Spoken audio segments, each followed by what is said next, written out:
Philippines जो भारत से पहले ही ब्रह्मोस मिसाइल खरीद चुका है, अब लगभग $1 बिलियन से ज्यादा का सौदा करने की योजना बना रहा। दरअसल फिलीपींस के 9 बैटरियों के ऑर्डर का मतलब है लगभग 100 ब्रह्मोस मिसाइलें। अगर ये डील साइन होती है तो ये भारत की डिफेंस एक्सपोर्ट इतिहास की सबसे बड़ी डील होगी। इसके जरिए भारत न केवल अपनी डिफेंस इंडस्ट्री को मजबूत करेगा बल्कि अंतर्राष्ट्रीय स्तर पर अपनी धाक भी दिखाएगा। वो आ रहे हैं और इंडिया से वो ब्रह्मोस मिसाइल ले रहे हैं और ये कन्वर्सेशन जो है वो चल पड़ी हुई है, क्योंकि जो इंडियन नेवी के जो चीफ हैं एडमिरल दिनेश कुमार साहब, उन्होंने विजिट किया था पिछले महीने और ये एडवांस टेक्नोलॉजी कोलैबोरेशन जो ब्रह्मोस पर्टिकुलरली है इसके ऊपर काम हुआ था।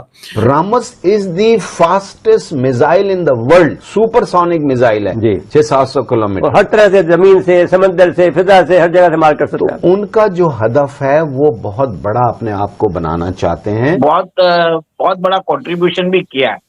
तो मेरे हिसाब से वी हैव अ लेगेसी, हमें उनको बहुत ज्यादा we have to tap the potential. तो क्या ये वेपन्स देना ही इम्पोर्टेंट है या इसकी जगह पे अगर कोई ऐसी चीज ट्रेड की जाए? देखिए ट्रेड है ना, वो किसी भी चीज की हो सकती है। अब अगर वो लोग वेपन्स की कर रहे हैं, ये तो एक मैस वेपन ऑफ डिस्ट्रक्शन है। शख्सियत को बुला के पूछूंगा कि ये हम क्यों नहीं अपनी मिसाइल जो है वो बेच सकते? हमारे पास तो है, यहाँ पे पाबंदियां लगी हुई हैं, ये क्या है, जरा थोड़ा समझने की कोशिश करेंगे। जो ब्रह्मोस है ये कहा जा रहा है कि क्रूज मिसाइल, जैसे मैंने कहा, ये इसकी स्पीड भी काफ़ी ज़्यादा है, कोई 250 किलोमीटर से 3500 तक जा सकता है। के प्रोग्राम में हम भारत की जो स्टाइल अंगेजी हो रही है मिसाइल के हवाले से, जो मुसलसल मुतवातिर मिसाइल के तजर्बात कर रहा है। जय हिंद दोस्तों 2025 के पहले महीने ने ही हमें, जनवरी ने ही बता दिया कि भारत का जो ग्लोबल डिफेंस एक्सपोर्ट है वो फ्यूचर में कितना ब्राइट रहने वाला और कितना बढ़ने वाला। अभी सुबह ही मैंने जस्ट खबर दी थी कि ओमान ने आकाश एयर डिफेंस सिस्टम खरीदने की बात की है। वही तुरंत खबर एक आ गई कि फिलीपींस, जो कि कई दिनों से ब्रह्मोस मिसाइल के बारे में विचार कर रहा था और एक छोटे क्वांटिटी में उन्होंने ऑर्डर भी किया था सी वाले ब्रह्मोस को, लेकिन अब मैसिव ऑर्डर दिया है 100 ब्रह्मोस मिसाइल का फिलीपींस। लगभग $1 बिलियन का ये ऑर्डर है और इसी से आप अंदाजा लगा सकते हैं कि फिर 2025 का एक ही महीने में इतने बिलियंस ऑफ के ऑर्डर आ रहे हैं, तो 2025 खत्म होते होते क्या ही एक्सपोर्ट होगा भारत को। खैर पाकिस्तान जला हुआ है और पाकिस्तान कह रहा है भाई हम क्यों नहीं इस टक्कर का मिसाइल बना रहे। मैं भिखारियों, तुम्हारे पास जो मिसाइल है वो तो तुमने मांग तांग के बनाया है, कोई चाइना से लोन पे ले लिया, कोई मुस्लिम देशों से अजरबैजान वगैरह से खरीद लिया, तुमने खुद तो कुछ बनाया नहीं और जो तुम्हारी मिसाइलें हैं वो तुमने अफगानियों के नाम पे रख रखे, तुम ब्रह्मोस बना पाओगे? मतलब सोच से बाहर है। भारत ने जो मिसाइलें 2005-6 में बना दी ना, उसकी बराबरी कर लो, वही तुम्हारे लिए बहुत। Intercontinental ballistic missile, supersonic, hypersonic cruise missile, ये सब तुम्हारी औकात से बाहर है, ये मदरसे में नहीं बनते भाई, और लोन पे ये भी ये नहीं मिलते। औकात है तो, दम है तो फिर पैसा खर्च करो, वरना मदरसे वाली टेक्नोलॉजी ये नहीं है। बता दें कि ब्रह्मोस सिर्फ फिलीपींस तक सीमित नहीं है। खबरों के मुताबिक इंडोनेशिया भी लगभग $450 मिलियन की डील साइन करने के करीब है। ये सौदा फाइनल होने पर भारत की डिफेंस इंडस्ट्री के लिए बहुत बड़ी उपलब्धि होगी। वियतनाम भी ब्रह्मोस खरीदने में रुचि दिखा रहा। अगर ये डील फाइनल होती है तो इसका अनुमानित मूल्य इंडोनेशिया की डील से भी कहीं ज्यादा हो सकता है। मैंने एक दफा सुनी थी दैट इंडियंस आर वर्किंग जैसे तैसे इंडिया का जो डिफेंस इक्विपमेंट है वो एक्सपोर्ट हो, वो बहुत कोशिश कर रहे हैं, दे आर पिचिंग इट। ठीक है, इवन के long ago someone told me कि इवन स्मॉलर कंट्रीज जितने हैं उनको छोटी छोटी चीज़ें इंडिया डिफेंस के हवाले से दे रहा है ताकि ये हम उस मार्केट में आ जाए और उस सिलसिले में अगर उनको लोन भी देना पड़े तो वो देते हैं। और ये एक इम्पॉर्टेंट चीज़ है। आप थोड़ा सा अगर जस्ट वो try to understand BrahMos missile जो है, आपको पता है ये एक सुपरसोनिक क्रूज मिसाइल है जो कि इंडिया एंड रशिया ने बनाया। आप जरा थोड़ी सी साइंस इसमें समझे। साइंस ये है भाई कि a missile, a supersonic missile developed by India and Russia, how come Americans would like that this missile can be in the hands of the friends of the United States? समझ आ रही है आपको?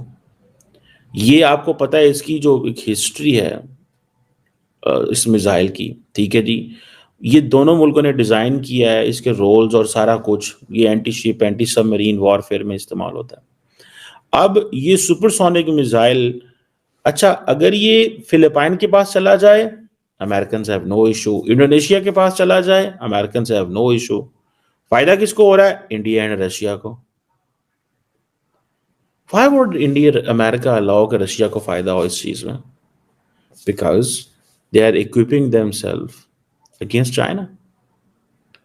So any friendly nation of the United States, even if it gets anything from Russia, to target वो करने के लिए Chinese को, they're good enough. So that is the level of ये सिचुएशन है.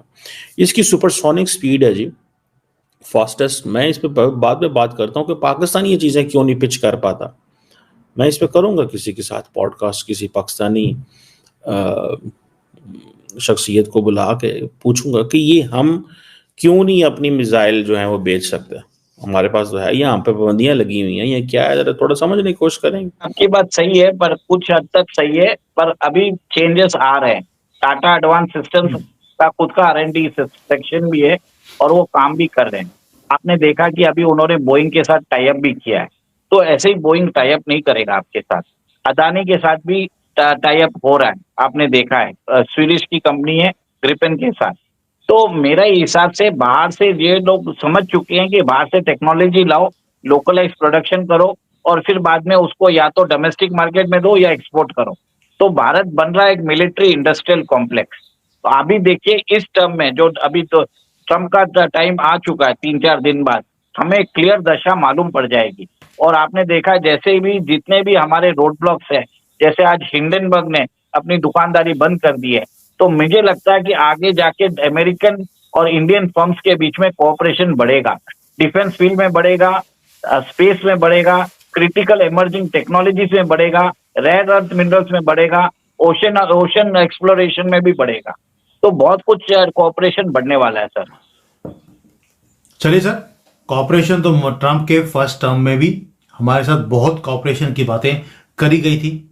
ठीक है, हमने उसके टर्म के अंदर कुछ बड़े बड़े पुराने जो सांप थे उन्हें परमानेंटली मार भी दिया था. और मुझे लगता है मारने के बाद चाइना भेज दिया होगा, क्योंकि यहाँ पे तो कोई भी चीज होती है खाई जाते हैं. भारत की डिफेंस कंपनीज है, जैसे अदानी है, टाटा है, इनको इन्वॉल्व करना चाहिए. महिंद्रा है, we have to involve with them.